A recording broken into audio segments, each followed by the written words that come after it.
Hey, everybody, welcome to a brand new episode of Hey Man, It's Okay. I am Sky, your tour guide into mental health. And I am Ryan, your licensed clinician. I'm a licensed psychotherapist out here in Newport Beach, California. And I kind of bring that up because we got a fellow colleague, I guess, or a fellow countryman from Orange County, a board certified orthodontist who has also been pretty adamant about wading into the waters of mental health, fitness, emotional fitness, mental fitness, physical fitness. Corey Corpodian. Nailed it. There you go. Save me Good here. job. Yeah. Yeah, Corey Good job. Corpodian. Yeah. Yeah, you got on the There we last go. one. I love it. Thank you. Yeah, I didn't know you were in Newport Beach. That's awesome.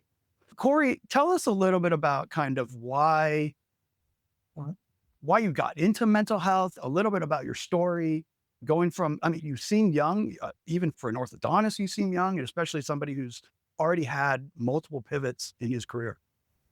Yeah, so I like to think that I'm still young, but I'm getting up there. I'll be 40 next year. And it is interesting. I had a very fast trajectory through school. I grew up like a lot of people who want to accomplish a lot in their life. And I was given a blueprint. And that blueprint from my family was, in order to be successful, you got to be a doctor or a lawyer. I mean, most people hear the blueprint for success. It says something along the lines of go to school, get a degree, get a good job, work hard, retire, then enjoy life. And for me, that meant going to become an orthodontist. I actually graduated high school as valedictorian when I was 16 years old, did college in 3 years, went on to NYU Dental School, which is 4 years, and then orthodontic residency for 3 more. So I did graduate at a young age at 26, which is, about 5 years younger than pretty much everybody else in my class, and for residency. And so I've had the opportunity to work really hard and try and accomplish a lot of things. But what happened is that I, you know, going through dental school is tough. There's no doubt about it. It's a lot of hard work.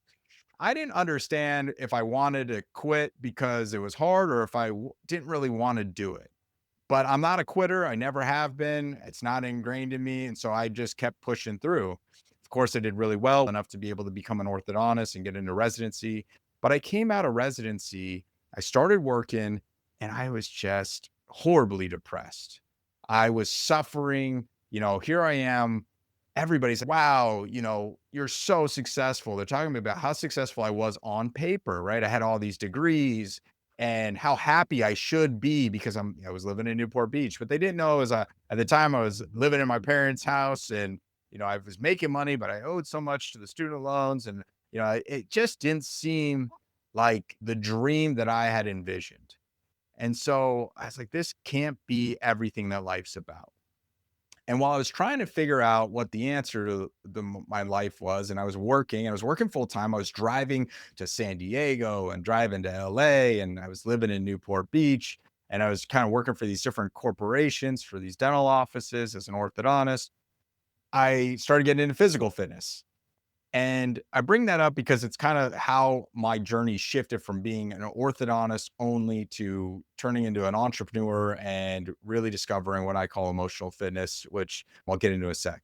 And the idea was that I was working out, and working out made me feel better. I was like, oh, this feels good. Like a lot of people, I started feeling better. And I don't know. I'm really goal driven. So I was like, maybe I'll jump into a bodybuilding competition, just take it all the way. And so I did. Why And not? Just yeah, dive in. yeah, I've been working out my whole life playing sports. And I was like, let's see how far I can take my body. And that's just kind of my personality. And so I did it for 3 months. I won my first competition. And Wow. then I went to, it was the California State Championships. I placed second. Then I went to nationals or junior nationals in Las Vegas to try and get my pro card. This is many years ago, like 2014, maybe. And so I'm going to get my pro card. I get first call outs. I'm really excited. I don't get my pro card, failure. But I talked to my coach and he's, look, man, we're going to get you dialed in. We'll go to the next national. There's only 6 national competitions to get your pro card at the time. We'll go to the next one in 2 months. I'm like, great. So in the meantime, I'm working out still. I go to my doctor because I've been paying for this health insurance for a year. I'm like, I better use it. Go to the dermatologist. I got, I took anatomy. I kind of know things are changing. I got this little tiny mole, no bigger than the size of my pinky nail. And not even my pinky nail is smaller than that. And It's all on the side of my chest. And the dermatologist said, we need to take a biopsy. I'm like, yeah, okay, sure. Calls me up a week later. Hey, come in. We need to cut it out. They draw this big circle around my entire chest. And I'm like, that's a little bit bigger. So you've got melanoma. And I was like, I don't know how I missed that in this conversation. And melanoma is the most aggressive form of skin cancer. And even though intellectually I knew that, I was like, wait, I'm going for my pro card, right? Remember, I'm unhappy. I'm depressed. I'm trying to figure out life. I've been working my butt off for the last 10 years to get to school. And, I'm just trying to make my way. And I'm like, oh, my pro card, this is something I'm working. This is a goal. Like if you wait 6 months, you can lose half your chest. If you wait a year, you might not even be here. And that's how serious it was. Yikes. And so for me, I call that my memento Oh. mori, which means, remember that one day you will die. And you'd think I would have changed everything right there, but it really kind of sent me further into depression. And it took, and I don't always share that part of the story. I wanted your listeners to know it's not always like that immediate, oh, I snapped out of it and then everything in life got better. But I had this gnawing question in the back of my mind that was like, I just can't keep living like this. And I felt like that disease was part of this toxic life that I was living. And I was so depressed. I was like, I've got to start searching for answers. Didn't know where it was going to come, but I started a journey of searching for different answers, looking for different things. I started reading books on psychology, books on, Tony Robbins books. I went to a seminar for Tony Robbins. Actually, I don't even know if I read his book before I went to a seminar. I was like, I told you the story. I'm going all in for physical fitness. Self-help. I went all in for self-help. I read like 100 books in that first year. I mean, I was just feverishly reading through books, Audible, click, click, boom. And then I went to a seminar. If you know anything about Tony Robbins, it's super interesting. He's got all these different seminars. First of all, I only heard about Tony Robbins because of my dad. I'd never picked up a personal development book in my life. My dad told me about him one time because my dad was in sales his whole life, had a couple companies up and down. And he was like, oh yeah, this guy's a great motivational speaker. And I was like, is this guy even still alive? Is he still doing this stuff? Sure enough, he was. And I actually went to his event called Date with Destiny. I walk in and I'd never been to a single personal development event in my life. At this point, I'm still only reading books and people are jumping up and down to music. Right. And I'm just like, oh my God, I just flew across the country to Florida.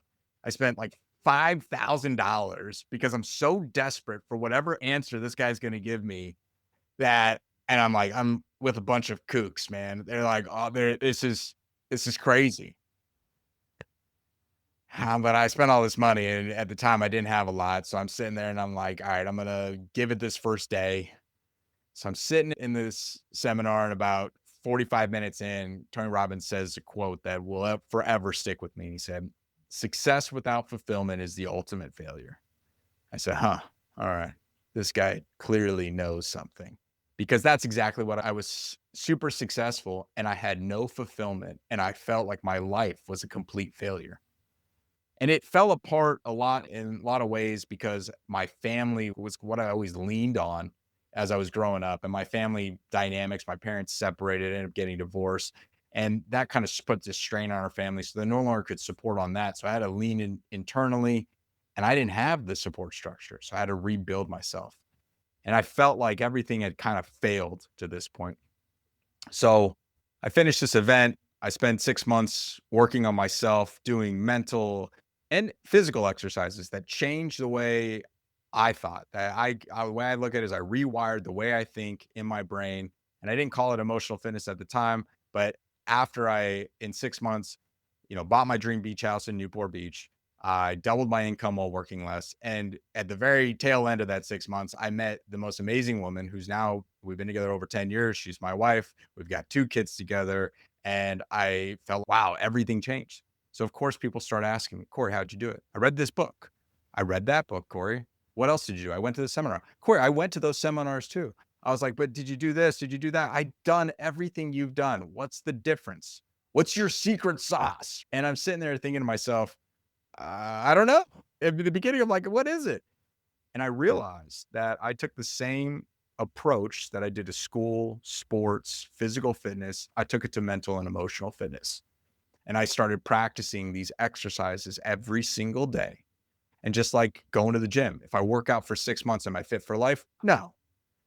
If I work out for every day for 6 years, yeah, I'm going to be a lot stronger. But if I stop working and don't work out for 6 months, I'm going to lose it. It's the same thing with our mental and emotional fitness. The mind is a muscle.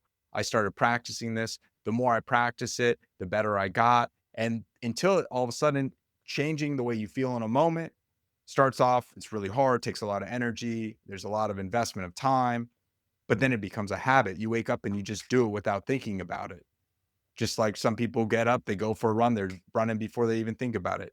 These certain habits, we all have habits, whether they're good or bad. You just want to get the good ones in there and build on them. And over time, and there's way more depth to it we can get into, but about beliefs and your identity and how that changes how you even think and will you ask questions. But over time, you can build those habits and to become this entirely new person. I mean, people who knew me before and after, they didn't recognize me. And that's Did when, that that's when emotion was born. did that separate you from people? Did that make you see people in your life who didn't necessarily need to be there Oh, a lot absolutely. clearer? Yeah, yeah. Unfortunately, I mean, that's just part of life where as you grow and expand, if people aren't that not that they're bad people. I tell people this all the time. Not that they're bad people. It's just that if they're not willing to grow with you, unfortunately, they're going to end up holding you back. And sometimes it's family. They don't want to see you go after your goals and put yourself out there in a place that you might get hurt. So they say, "Hey, be careful and are you sure you want to do that?" And they're trying to do it to protect you sometimes. Other times it's just people that, their life is a different trajectory. And that's okay. It's just not going to suit your needs going forward. And I've had great friends, people come in and out of my life, but unfortunately, as you continue to grow, if people aren't willing to grow with you, they're only going to hold you back. And one thing too, I get this a lot when I talk to different people, right? Different, even entrepreneurs, is that people see them still in that old light. So they put them in that box and then people have a harder time getting out and changing. It's going to piss a lot of people off, but I love Tony Robbins because a lot of people in the psychology field, because he's not technically licensed or doesn't have a degree.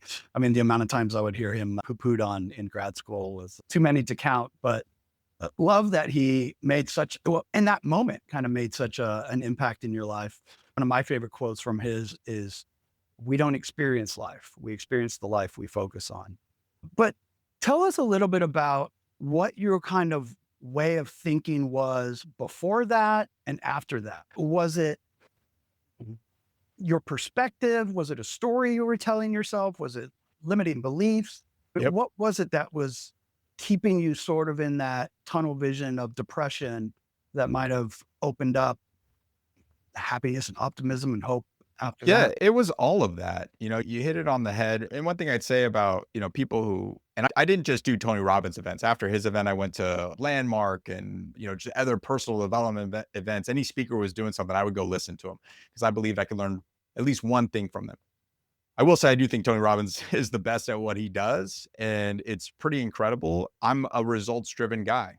So I'm not going to say that, and he's got stuff now that studies will show that it works for him, but the results were there, right? The proof was in the pudding. So if you want results, I'd say go to that guy. But sorry, back to your question. The mindset that I had before I look back, it was just awful. The story that I told myself was that, I'd worked all this way, people thought I would take wheelbarrows of money to the bank and I was just barely being able to survive. I was working way harder than I thought after years and years of sacrificing for school. It was supposed to be so easy. You just walk in, get a job. The idea was like you put a shingle up and people just bring all their kids to you. And I got patients telling me, "Oh, I probably paid for your boat with my 3 kids. Ha ha." And I'm like, dude, I like barely paid the electrical bill. And they didn't understand that I had this mountain of debt, 850,000 when I graduated, actually ballooned up to over 1 million from student loans, And so there's these things. And I second guessed my decisions. Why did I do this? Was this really what I wanted? Which didn't help me because I was already there. You dig yourself a hole. The way out is not to sit there and, mull over your feelings. It's to build a ladder and walk yourself out. And so my mindset was I had uh, a poor story that I constantly told myself. And when I said I am depressed, I told myself repeatedly that I am depressed. Something bad would happen. Something really bad would happen, like finding out you get skin cancer and oh God, of course I have skin cancer. Like, how am I not healthy? I'm this super, super physically fit and I'm sick. And, I'm even more depressed. Everything was bad. I'm depressed. Somebody would not do something I want them to do. "Oh, man, like, why won't people care for me? Like, they don't love me or blah, blah, blah." It was honestly just a really shitty mentality. And then, of course, limiting beliefs that I'm depressed and that, maybe I have something wrong with me and I was always afraid of getting clinically diagnosed because of like this insurance thing. And I just didn't like the doctor idea, but I mean, it was really bad for a moment there. And so I didn't even get help professionally because I was afraid of hearing it out loud and the permanence of it. But Sure. I said I am depressed to myself so many times that I mean, the idea of waking up depressed to me seems so crazy right now, but I'd wake up and just be like, I'm depressed. Who wakes up going, I'm depressed after you just slept for 8 hours? And I did that. So I had limiting beliefs that I couldn't change. That this is just the way I am. This is just my life. These are the decisions I made and I got to deal with it. Um, and so how the mindset after that, Carol Dweck has a great book about mindset, where growth versus fixed mindset. And so you look at my mindset was very fixed. This was the way I had to perform. This is what my life was, versus a growth mindset where all of a sudden I could learn and grow and change. And so now, instead of seeing roadblocks, I saw opportunity. And emotional fitness for me is like a GPS system. So if I have a goal, I'm trying to accomplish it, I want to get better, I want to have a better mental state. All right, how do I get there? What are the steps that I take? In a GPS system, you plug that in your phone, it's going to show you a route to get you there. Some routes might take 20 minutes, some may take an hour. Some might have a toll road and some might, have construction. Sometimes you're driving down the road and all of a sudden there's a block and there's a barrier. Does the GPS system say, "Oh, sorry, go home. You can't accomplish your goal. You can't get to your destination"? No, it reroutes you. And that's for me what emotional fitness does. I hit a roadblock, I reroute to success, I reroute to my goal. And so my mindset shifted from one of not just scarcity, but really of lack of opportunity to the point where I said, you know what, there's always a way to accomplish my goal. There's always something I can do. I believe that if you have a problem, whether it's depression, anxiety, fear, worry, the cure is action, right? Most people are sitting there in their own head in distraction. They're on their phone, on Netflix, on social media. But if you just took more action and then measured the result, you'd figure out, okay, I'm sad and depressed because nobody loves me. All right, if I just started asking every girl that I saw on the street if she would go out with me, sure, I'd get rejected a lot, but eventually somebody might say yes. Or I'd get really good at handling rejection. So when I finally do meet the person of my dreams, I could actually ask them out. There's so many times that if you just took massive action, if you just did whatever you were worried about, it would change your entire life. And that's the person I became. I'm such a firm believer in action follows mood. And I love that too. I think that, mood follows action. Yeah, no. Uh-huh. And I think that some people might be listening to this going, yeah, but I don't feel like doing that. Or, I can't get myself out of this mental state. I can't even get out of bed. And sometimes I have this little mantra that I'll, sometimes post to social media where it just says 3, 2, 1, go.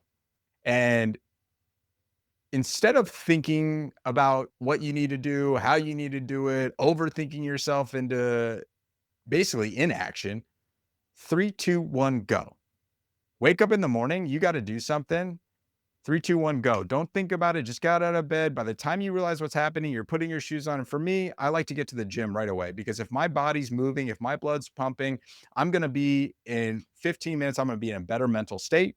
And then from that mental state, I'm able to make better decisions. I ask better questions. I plan my day better. And so for me, that's what it is. 3, 2, 1, go. You create this habit. It'll be tough at first, but just force yourself to go. And as you create that habit, now all of a sudden you're moving. And by the time you think, oh man, I don't want to go to the gym today, you're already there. Yeah, it's definitely sort of out of my scope of practice, as they say here. But man, if there's one thing I try to get every one of my clients to do, it's to get in the gym, get some exercise, get that blood flowing. I mean, it is hard, I think, to be truly depressed and still have a 5-day-a-week workout or exercise routine. But, one of the other things I love that you said is continuing to work around the hurdles or not stopping once, there's a block there. And I think for a lot of us, we will give something a shot. Let's say it's even the gym, we'll give it a shot for 6 months, injure ourselves. There's a block. And then those same limiting beliefs come back. I knew this wasn't for me. I knew I wasn't cut out for this. And our confirmation bias for our low self-esteem identity kind of really takes hold and kicks in. So I don't know. So what are some of the ways that you might be able to rework that perspective or change that narrative after hitting a hurdle? Man, that's such a great question. Actually, in my book, Emotional Fitness, I interview a gentleman who story is just, it's so crazy. I would never have believed it if I didn't hear it from his own mouth.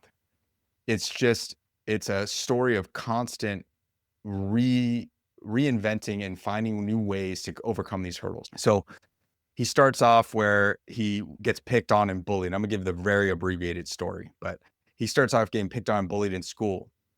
Right. So he's got this mental, issue where he doesn't have confidence. And, as he grows up, he decides to go into martial arts to gain strength and confidence. And now he's this big guy and, he's got a black belt and he's strong.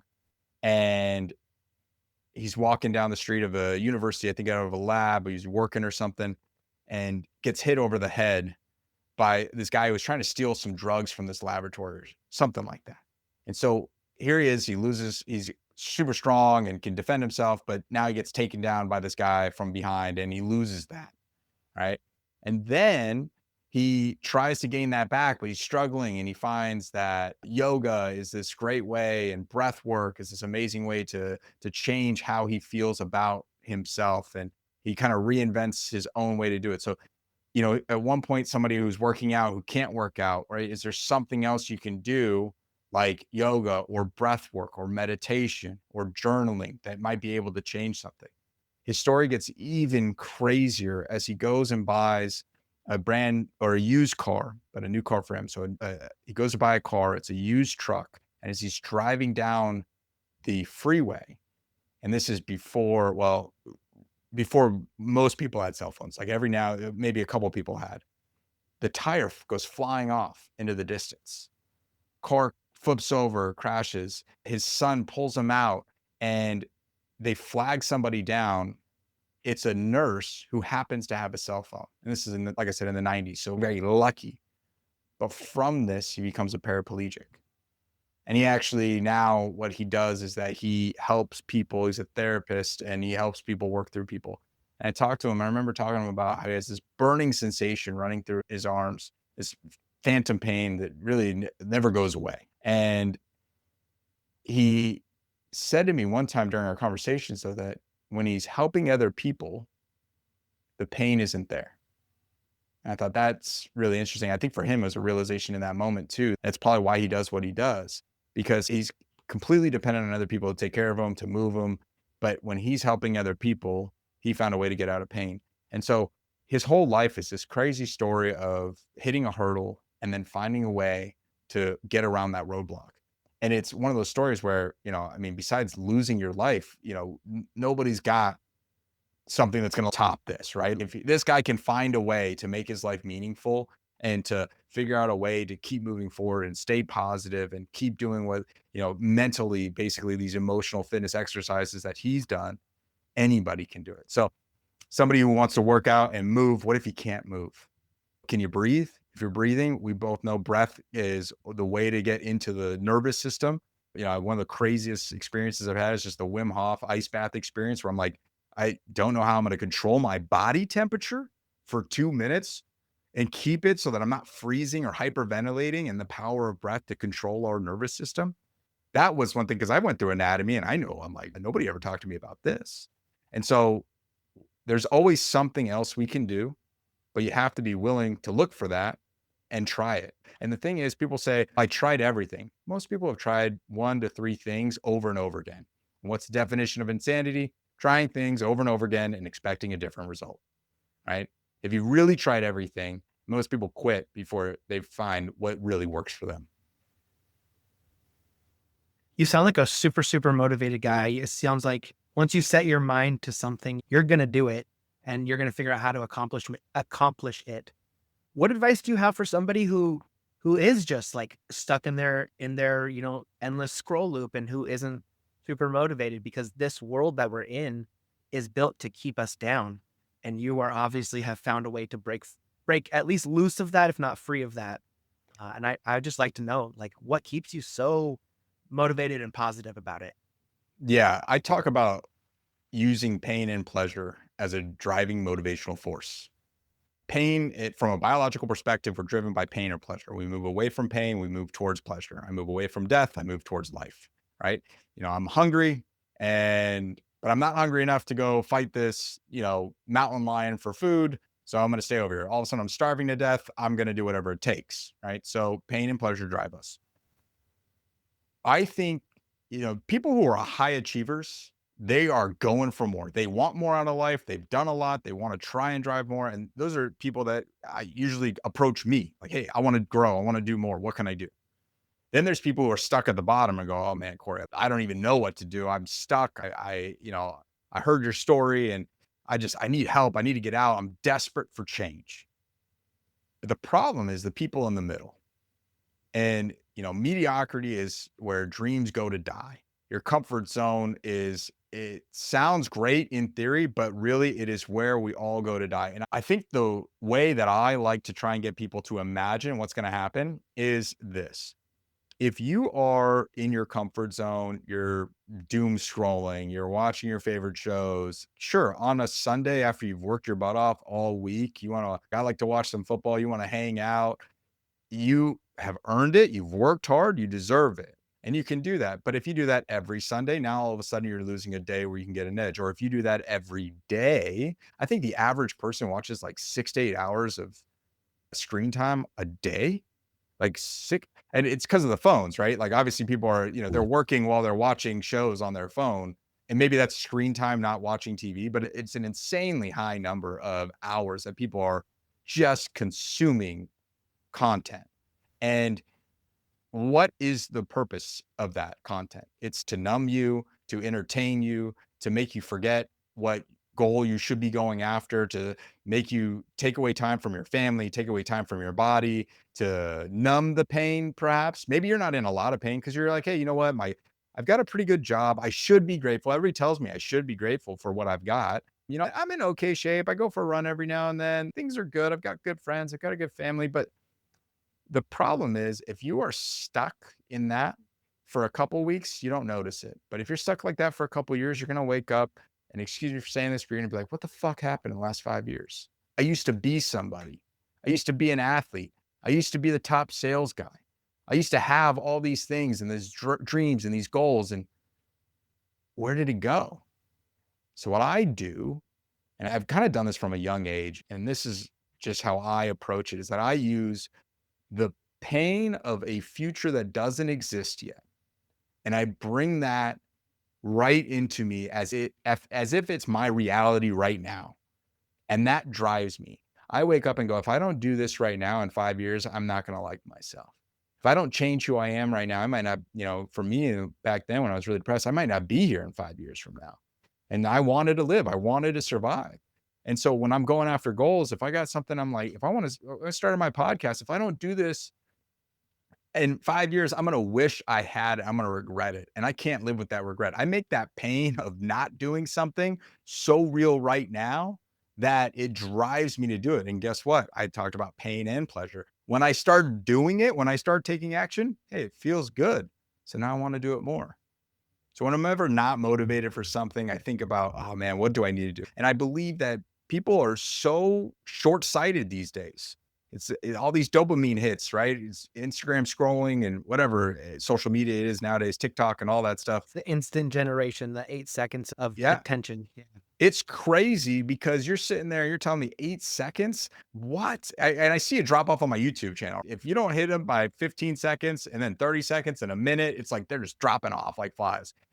It's crazy because there's so much good content. There's so much good information that they could be learning, but they're just like, oh, I want to watch a cat play with yarn, or I watch this kid fall off a wall. It's creating that brain rot. People are like, their attention spans are bad. Their intelligence is down. It's what kind of life are you living? And if you do that for 5 more years, you're going to look back and go, what happened to all my dreams and goals? I could have done something with my life. And I think similar to kind of what you were saying before, if you tell yourself you're depressed, I feel like so much of our culture and our society, and understandably so, has given us this story, like the American dream is dead. You're not going to be able to afford a house, and dating is more difficult than ever, especially, the story for us guys, women only want, a 6 foot tall, six figure, six pack. And so all of these stories that are kind of told to keep us down, it's hard to break through some of those things. And then once we have that story, then we're just further validated from the social media slot machine of validation. But yeah, and so I was thinking you get to work with people in probably their most formative ages.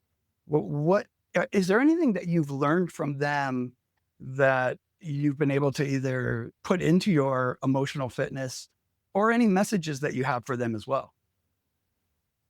I think that the biggest thing is that every day we have a choice to be who we want to be. Sometimes people talk about finding themselves. I need to go find myself. I want to, like somehow when we were born, it was lost at sea. Like I'm just looking to find out what I like and what my passions are. And I really believe you need to cultivate your passions. You need to create yourself. And especially if, you're a young leader, a young man, you have so much opportunity to create yourself into whatever you want to be, but it takes discipline. It takes hard work. Most of the people I interview on my podcast talk about how hard they worked for 10 years before anybody knew their name.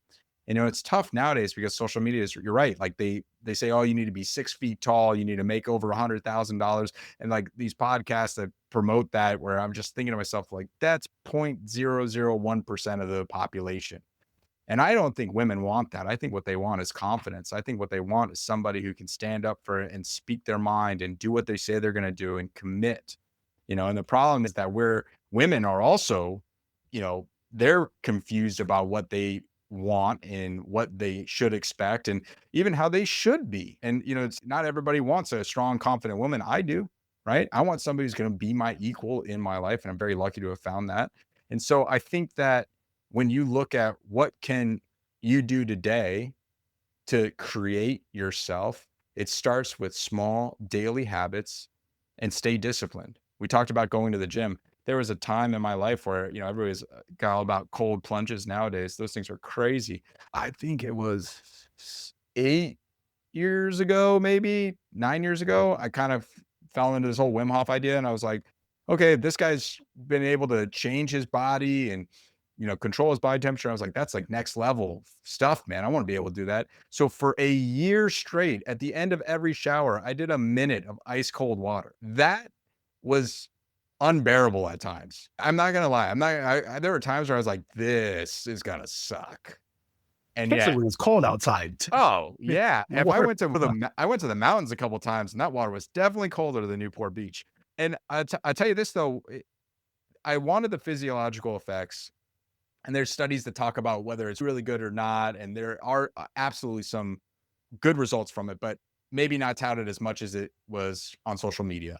But the one thing that it absolutely teaches me or taught me was that if there's something hard and I've got to do it, I know that I can step under that water and I can sit there and I can breathe and I can take it and I can do it for a minute. And if I can do it for a minute, you'd be surprised. You can do it for 5 or 10, and you're sitting there and it's freezing and it sucks. But every day you showed up and you proved to yourself. I proved to myself that every day I can do it. And I love doing stuff like this, but that was just such an easy thing that everybody can do because everybody's got to shower with cold water, turn it on for 30 seconds at the end, breathe through it. I will tell you, it does help to elongate your exhale. So the more as you breathe in and then you breathe on your breath out, slow, long exhales do tend to help me. Don't try to hold your breath, but that taught discipline and focus and to yourself, proving it that, hey, I can do this. Anytime somebody's, do you want to jump in the ocean? I'm like, no, it's cold. It's 55 degrees, maybe a little warmer right now, but sometimes it'll be 55 degrees. I'm like, I don't want to do it. Come on, it'll be fun. I'm like, oh, damn it. I said I don't want to do it. Now I have to do it because it's this fear is popping up again. Even now, sometimes there's stuff you don't want to do. Whenever it's because I like don't want to do it because I don't want to feel uncomfortable. You built this muscle up. You're like, all right, I'm going to do it because it is uncomfortable. Because it's only in the uncomfortable that we grow. Exactly. Exactly. And the thing is, talking about that scrolling and you're in the middle, you're not really, I want to change. I don't need to change my life. Life's changing all around you all the time. If you don't think you're changing, guess what? Everything around you is changing. And eventually you'll wake up one morning and realize if you didn't change with it, if you didn't grow with it, you got left behind. You think? Are What are some things that you're continuing to work on that are challenging yourself? I mean, somebody as driven as you that's accomplished so much already at such a young age. By the way, I saw that you were on Tom Bilyeu's podcast, something like 6 years ago, which is so cool. I mean, achieving something like that long ago, what still challenges you today, keeps you going? It is sort of almost like the second minute of Yeah. the Wim Hof cold plunge. For me, a lot of it is I've got 2 young kids, 2.5 and 6 months old right now. And I've got some pretty big ambitions with some other businesses in the dental marketing space that we're currently working on that, if that takes off, for me, it was this. I'll tell you a quick story. I accomplished everything, all those goals, bought that beach house, and I woke up and got the keys to the house. And I stood on top of the deck and I tried calling my girlfriend, who's now my wife at the time. She didn't answer. I tried calling my mom, didn't answer. Tried calling my dad, didn't answer. Tried calling my 2 sisters, and they didn't answer. And so I'm sitting on top of this deck. I got this peekaboo view of the ocean, and I'm like, okay, so I just accomplished like the biggest goal I'd ever set out to accomplish at a very young age, and I had nobody to share it with. And I felt kind of empty inside. And I think, it's so hard to know that. Like I used to always joke, nobody's ever crying in a Ferrari, right? But here I was, having accomplished that goal, not having anybody to share it with, and realizing that unless I'm able to share my success with the people I care about, it's not meaningful to me. It doesn't fill up my cup, doesn't give me purpose. And that moment kind of shaped the trajectory of my life where I've got to take care of myself, then my family. And so right now, it's not just about creating a secure financial life for myself, but for all the future generations around me. It's just kind of like a work in progress always, and making sure my kids are set up, and then being able to help, others around us. And by doing stuff like this on podcasts, for me, I look at what the next 5 to 10 years might look like. And I say, okay, I've always thought the world needs better leaders and needs more leaders. Emotional fitness since COVID, or I should say mental health illness since COVID, has exploded, and it's worse than ever.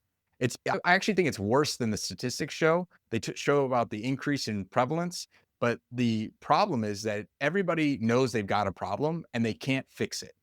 I've got anxiety. I'm worried. I'm taking this pill. It's not helping. I'm going to therapy. It's not helping. Or they think it helps for a little bit, and then they fall off a cliff. I think there's something missing in the solutions that have been brought, or the the culture around mental health, right? Where it's, oh, I've got this illness, so now you know why I'm the way I am. Well, no, if I've got anxiety, like I told you guys, I think action's the cure. I mean, granted, there's a lot of other stuff to it, but go take some action. Let's do something about it. Let's solve the problem. Let's not perpetuate it. And so for me, I want to build better leaders who are more emotionally fit, because when I'm long gone, somebody's got to take over, and my kids have to grow up in this world.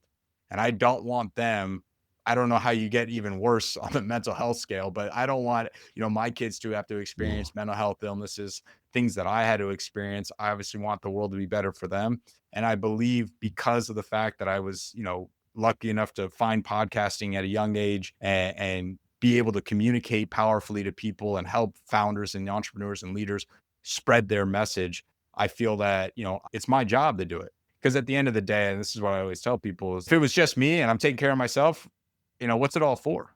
I'm going to go to the graveyard with all my treasure and bury it with me? I can't take it with me. Right. So what am I leaving behind?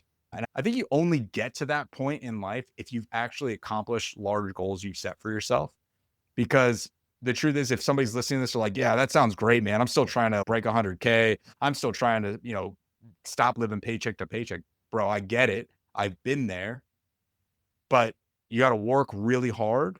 And when you do accomplish it, then you'll realize, okay, there's more to life. And what is that? Once you stop working to survive, you're going to find out like there are a lot more things that you need to do in this world. And really, like for me, that's my true purpose.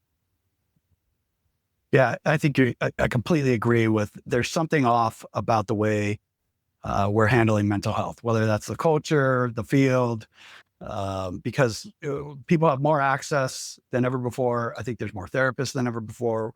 We're more informed about mental health than ever before.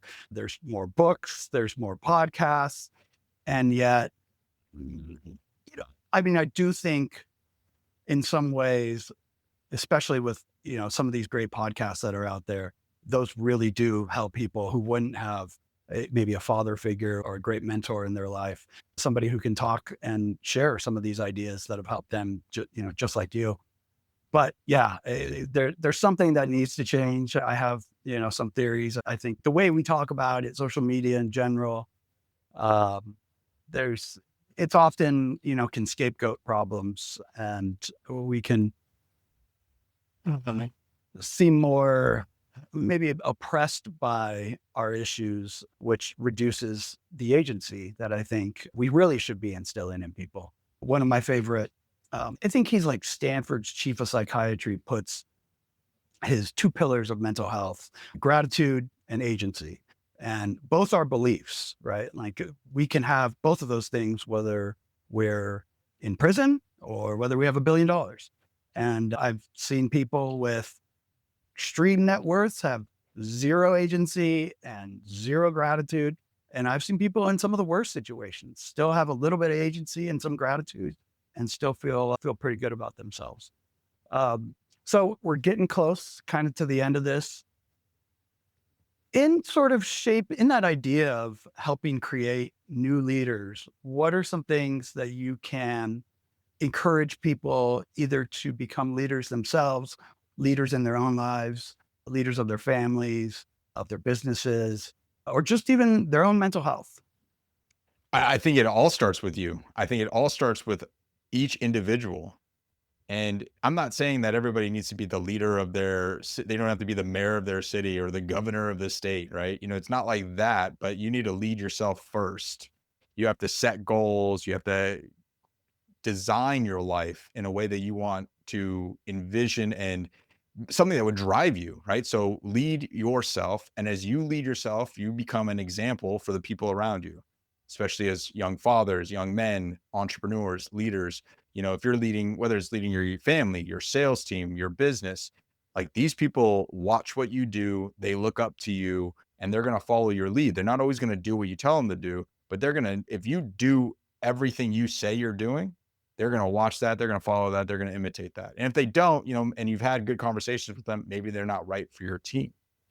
It's interesting. You talk about just like how we handle the mental health illnesses and what's going on. And I think there's a difference between knowing information, because everybody knows how to save money, yet people are in credit card debt. Everybody knows how to lose weight. I can't open up a social media app without getting a fitness post. There's so much information. And to your point, now, mental health illness, there's so much information, magazines, posts, free information on blogs, podcasts, YouTube, everywhere. What's the disconnect? I think it's that integration. I think people listen to something, they think about it, they say, oh, yeah, that works, right? And they try it in their head one time. And what I've always talked about with emotional fitness is you've got to integrate the physiology. You've got to become physically active with it. There's a thing called anchoring, which is a neuro-linguistic programming technique. And I really actually believe it. I think we anchor things all the time in our body. And the idea is this, it's, something bad happens, like, maybe you've got anxiety, you always feel it in your chest. And you're like, oh, like this weight on your chest. What if I could take that weight? You're weighed down by all your anxiety. What if I could take that weight? And what if we just put it in a suitcase and put it off to the side? Just let you breathe for a second. Right. And there's all these different techniques, but I think you have to engage those physiological techniques to rewire your brain, because our mind and bodies are connected. And people are hearing things, trying things from an intellectual standpoint, but they're not doing it. They're not taking action. And it's, people talk about like investing in different types of whatever, real estate. And until you invest in real estate, you actually don't know what it's like to invest in real estate. Oh, I wish I could own a home, right? If you've ever owned a home, then you know that when you have tenants, you can have problems. And then who's going to fix the toilet when it breaks and what's going to be. And like all of a sudden you're getting texts and calls. Like, do you really want to own real estate or you just want the idea of it, right?